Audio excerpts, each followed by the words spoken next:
All right. Good evening, ladies and gentlemen. My name is Thomas Trombley. I'm with the Windows Servicing and Delivery team. I focus on internal and external communications. With me is Patrick. Would you like to introduce yourself real quick? Yeah. Hi, everyone. My name is Patrick. I work on a team that's worked very closely with Thomas's team, but we work a little bit more on the Windows platform itself and all the update mechanisms that support the servicing side. So, talk about. Right on. We're here today to talk a little bit about language packs. We kind of kept this intentionally brief, in part because each of you have slightly different circumstances for your acquisition and maintenance of language packs in your environments. So we'll run through some of that. We'll give you a little bit of background on our mission, of course, the difference between LPs, LIPs, and LXPs, just to kind of baseline us a little bit. I'll walk through the general consumer experience that you see today because there are elements that you can mimic in your own environment. And then Patrick's going to walk through some of the challenges that we're seeing based on the feedback that you're providing us. We'll then talk about some of the recommendations or acquisition best practices.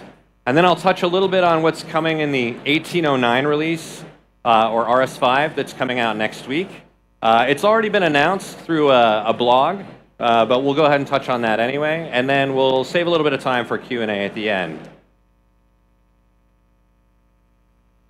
So as far as language packs go and Windows and our overall mission here at Microsoft, I don't think there's anything more fundamental that satisfies our mission than language packs to allow individuals and organizations to achieve more. So I think this is a really great spot for us to start. There are three different things that we talk about, and we often use them interchangeably within our own documentation. So I want to try and clarify that right quick. First, we have the full language packs, or the SLU languages. They provide full translated versions of Windows, and that includes dialog boxes, menu items for all the features and services that you see. They contain translations for all OS strings. Then you get down to the language interface pack, which contains about 80% of UI elements, like the most common dialog boxes that are used, and menu items to help with content. With the introduction of 1803, we introduced local experience packs, or LXPs, and we'll talk about that in just a second. It's a new delivery system for us. It replaces the old LP.cab model. It's an app-based model, so it allows us to decouple from the larger feature update releases. Patrick may touch on that in just a moment. But let's look at the usual pattern with which people acquiesce or pull in a language pack for themselves. So there's the tried and true method that everyone uses in the old days. Maybe we use this in our civilian lives at home, on our PCs at home. Around looking it up, you go in, grab a setting, add a language pack. It's very small font here. Choose the language that you want to add. And then from there, you choose the features that you want to add relative to that language pack. Set it as my default language. We talk about speech, and we have handwriting as well. Now, as I mentioned earlier, the 1803 release kind of changes that experience for a general consumer and for some enterprises.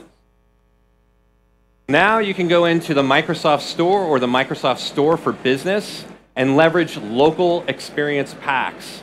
And what that does is it's an app download, and it gives you any one of 110 that are currently available for customers today. And once they download that and install that on their device, anytime that we make a feature change or a change relative to that specific language, maybe there's a poor language translation, it allows us to update that with a little bit more speed and agility. You don't have to wait until the 1903 release, the 1909 release. Now, if you see something, we'll talk about feedback in a minute, we can make adjustments much quicker and provide an update to customers. Now let's talk a little bit about some of the challenges. You want to run through that real quick? Yeah, thanks, Thomas. So just to add a little color addition to what Thomas just talked about, the one thing I want to reiterate is that when you think about the language packs and the model, it's always traditionally been a pull model. It's never been a push model. And so a byproduct of that, we've gotten a lot of questions and feedback, specifically when we talk about in the enterprise space around this, really around how do I now acquire the language packs? And then when I'm going through feature updates, how do I actually ensure that those language packs get retained, don't get lost? And so specifically when we look at them in both in the on-prem scenario and also when we talk about it in the media upgrade experience. So we have a couple practices that we recommend in terms of how to alleviate some of the questions I had before. So some of you, if you do media upgrades, you see that your language pack content disappears and doesn't retain there. So the recommended path that we have is that we tell our customers to start opting into UUP. So when we talk about UUP, that's the UUP servicing flow. And so the reasons for doing this is that now when you opt into this model, you're FOT both for language packs, and then additionally, it says up here as well, is that your FOT content will automatically get acquired and automatically get retained as part of the servicing flow. Now, if you're a... No, you're good. If you're a Windows Update or a Windows Update for Business connected customer, this experience already works today, and there's nothing need to do there. For our on-prem customers, coming this fall, there's going to be a public preview of UUP coming to Config Manager and WSOS. Not sure if some of the audience here was able to go to a talk that was earlier today, but if not, there was a talk out today by Sumas and Ganagauda that went through what UUP was and introducing the UUP public preview. And so there's some more information on that. I recommend checking out the recording on that front. Now, if you're not able to opt into UUP, we have a couple of other options that we recommend for our customers moving forward. The first one, at least, is there's a new group policy update that's coming where you'll be able to enable your PC to connect directly to Windows Update, or the PC will go to Windows Update to retrieve language pack content, and that will be coming as part of the release that's later this fall. The other option you have is like what Thomas mentioned was the introduction of LXPs. The other option you have here as well is to utilize the Store for Business to both download and host those language packs, and then have your PCs retrieve them from there as well. You want to start with the first three? Yeah, and so just to kind of close out the session before you start taking some Q&A, just want to give you a little bit of a preview in terms of what's coming this fall. So a couple of things that are coming this fall. The first one that was the one I just mentioned, which was the ability for PCs to go and retrieve language pack contents as part of retrieving directly from Windows Update. We also have another kind of enhancement coming where we'll be able to have an ability to retry font or language pack acquisition in the background. And then the third one, at least, is what Thomas alluded to when he was describing the LXP introduction. For now, we'll be moving towards having LXP support and with the removal and no longer needing to have that lp.cap file. So Thomas mentioned that there was a blog post that came out. I believe it came out on September 18th by one of our colleagues named Pankaj. Yep. That was posted to the Windows Tech community page. So I recommend checking that out to kind of get some more details on what that transition looks like. One more click. So we're also listening to feedback, as I mentioned earlier. If you click one more. Within the Windows community, we've seen where, hey, you guys are unresponsive to feedback. So we took a couple of additional measures. One click. In August, we launched the Language Community app as a stopgap to try and improve the translations that are made across the 110 different language packs available. And that was just to start. That was to get us to the fall. And soon we're going to be moving it over to the language community. So we'll be deprecating this short-term language community app and moving some agility back into the language community for all of the feedback hub.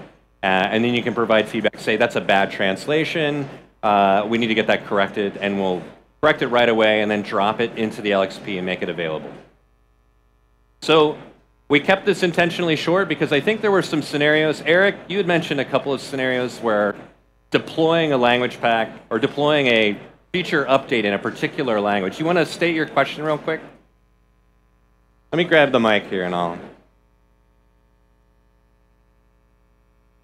Yeah, thank you so much. One of our challenges is that the fact that we've got our core image being in the default UI being in a foreign language. The feature update is in English. So how do we take those current machines with a default UI in a foreign language on over to a newer feature update? Just to clarify, you're doing your media upgrade approach, right? Yeah. So I think, well, a couple of options you have. One option is that you can add that language into the media that you use, but there are some challenges that come around with doing that. You bloat the media and all that other stuff. The other option you can do is, when you're going with media upgrades, you're doing task sequencing, right? So another option you have is that you can also always download the language pack manually, put it on a share, and then as part of your task sequence, point the device and pull it from that share as well. So at least if generally recommend if you can go to the UUP public preview, you'll won't have to do a bunch of that as you go into the servicing flow. But if you're doing media upgrades, then that is, at least right now, that's sort of the recommended approach we have. All right. Any other questions? You want to, come grab the mic. Yes, we have devices that managed by config managers. So when they have this, when user runs some feature that need to download the language pack on demand, but config manager does not allow it to go out date, so it's failed. So we have to edit the registry and use WSUT to 0 before download. So how would the next feature or next updates coming up that will help that? Allow to automatically install language pack on demand while configure manager is still managing.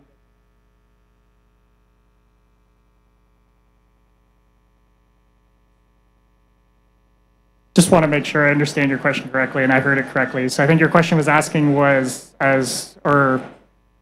today I think at least you were saying that where if a user has their PC and they go install a language pack manually, right? How do I ensure that gets retained across the feature update? Sorry, it is because the device managed by SCCM, configure manager. So when you do that, the device is not allowed to go to window updates. But when user try to install language, it has to go to window, and it failed. So it's blocked from... Yeah, it's blocked. So we had to manually update the registry, say don't use WSUS for now, then it will work. But we can't afford every user that every time language. What's coming up that help?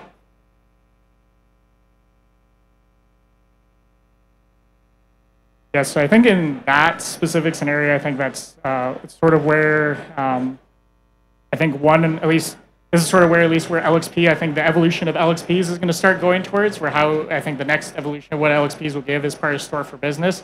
I think, or at least right now, I think that's great feedback. I don't have a great answer for you right now. I think that's something that we'll need to take back and talk to the engineering team about. But thank you for the feedback. Question? Oh, sorry. We're struggling with the feature update, like through WSUS. We have to re-kick the advertisement and reinstall language pack, like post-update from 1703 to 1803. I mean, the issue there is, I mean, it takes like 10 minutes to install, download, install, and then the machine has to be rebooted. So that is quite a pain. I'm wondering, the apps kind of sound interesting. Can you download? I don't want users to go to Windows Update, but can you download them and sideload them?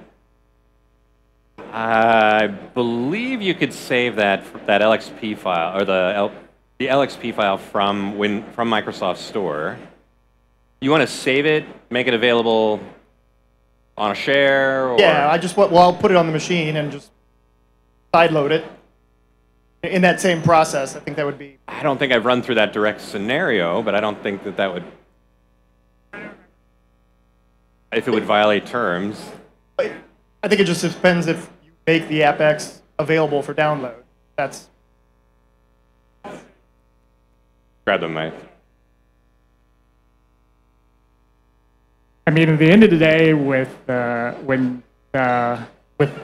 transition with LXPs, instead of getting the LP.caps file as part of the language pack ISO, you're just going to get the app packs and the licenses in that ISO itself, 17 LIOPs. I think with the ISO, you may be able to go that route, but I don't know directly downloading from the store. I'm not sure on that one. Suda, you have a comment to add on that? So as long as it's available for download in Store for Business and distribution, that's part of the license that's granted to Store for Business. So you can sideload it, at least for the local experience packs. For other apps from Store for Business, you have side licenses that are like you buy it for 15 devices, then you can only use it for 15, right? So you have that implications for some of the other apps. For local experience packs that Microsoft publishes, you don't have that constraint as for a sign-up. But the language pack ISO is the easiest way. You don't have to go to Store for Business. It's just there in your volume licensing portal. You get it, and then you can distribute it either in Config Manager or in a share. It works. All right. Any additional questions? What you got? So we've got an environment where we've got a shared system, and the secondary user is not necessarily an administrator. So language, or is there, can you still install an alternate language based on that user? They still need admins. Couldn't quite hear it for him, so. Do you need administrative privileges to install languages? At least on the... Do you need administrative privileges to install languages? No. For acquisition, no.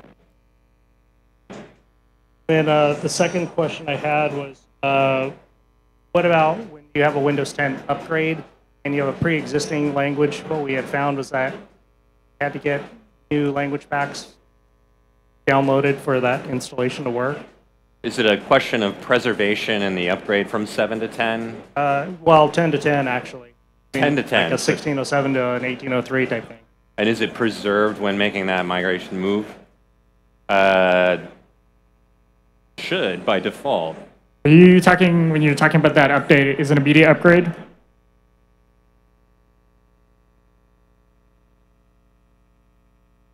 You create the image and then you deploy that image and update? Yeah, so then the other question is that was the language you're talking about, was that the language that was added as part of that media in the... Okay, yeah, if it's added as part of the media, then you're good to go.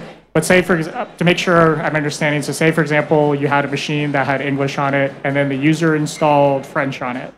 If you created a media with English and French, you're good to go. But if you created a media with just English, then with an immediate upgrade, the French would get kicked out.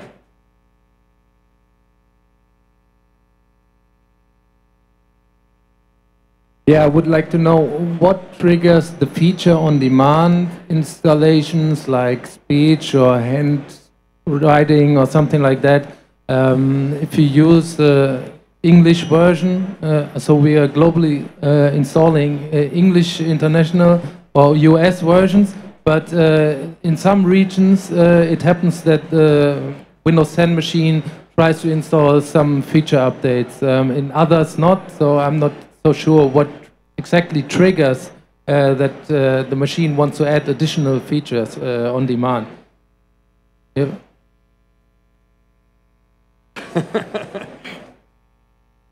Just to make sure I understand your question correctly, you're asking what triggers the actual download and installation of an optional component? Yeah, so at least... So the language features on demand are tied to the actual language. So when you start with an EN-US media, that media comes with EN-US language pack, all of the neutral content, and EN-US pods that are associated with handwriting, speech, text recognition, dictation, all of those things. Now, if you take that media and you add a German language pack or a French language pack, you're only adding the language resources, but not the associated content for dictation or speech.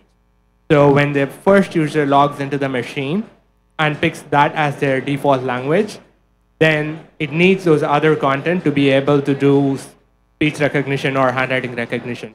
So there's a background process, which is a scheduled task that triggers within a few minutes of the first user logging in for that language, or within a few minutes of the first user acquiring a new language. That goes and automatically triggers this language pack. So when you're acquiring, you saw the UX where it shows the speech, text, and other things. So the user knows those things are available as part of the acquisition.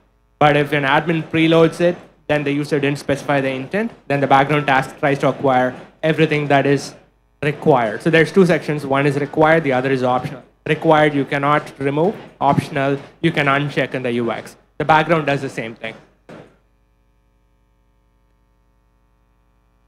The question was, can those be deployed via WSS? The part of the migration that we were doing to UUP is to be able to make everything simple via servicing flow. So you don't have to worry about, am I doing a feature update or a quality update? Part of the journey, we have also been simplifying the various paths you can do different things. The servicing stack was completely different for installing optional features versus language packs. We have been simplifying all of that down. And WSS today does not support UUP. That's the gap that we have. And we are working on closing that gap. So once we have the public preview, then WSS will have the language pack and FOD, so you can get it from there. Until then, we have a gap, which is why you had the workaround that was suggested. There's a group policy that's in there which says for optional content, for FOD specifically, that group policy has been there since Windows 8. For FODs, you can go directly to Woo and get it. It is not going to affect how your quality updates come down, how your feature updates come down. It only gets FODs from Windows Update, so you don't have to work around it. There's another value for the group policy, which is to go and install it from a network share. So you can download the FOD ISO, which is also in VLSC, put it in a network share, and then the group policy can go and get it from the network share. This works great for on-prem only customers. Once we have the preview rolled out and go into production for UUP, then everything will work via WSS and config manager the same way. Until then, we have a hiccup, but we are working through that pipeline. All right. Well, based on those questions and others, we're planning a blog to publish in October. It's going to be a little bit more robust and share some of the experiences like you're having, and others. So we'll make sure to get that out in October. But otherwise, thank you for joining today, and have a good rest of your evening.